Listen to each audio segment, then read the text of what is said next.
Ola, antes de nada, quero que vos poñades a pensar a presión que exerce o aire sobre nós. Agora non a notamos, igual que vimos no anterior experimento, pero hai unha cousa curiosa, a presión que exerce o aire sobre nós non ven só de arriba, senón que ven de todas as partes. Por exemplo, cando nos metemos nun fluido, como a auga de mar, sentimos que os tímpanos se nos meten para dentro e como que estamos un pouco máis resumidos. E iso é porque todas as partículas desa auga de mar fan presión contra nós. O mesmo sucede no aire, que é un fluido. E fai presión cara...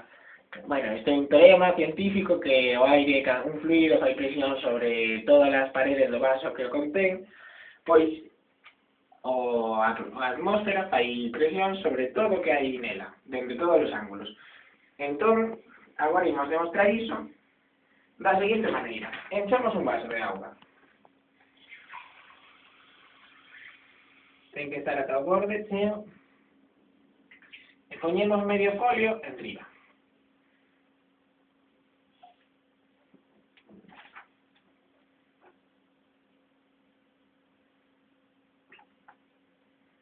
E se lle damos a volta, non debe caer. Vedes?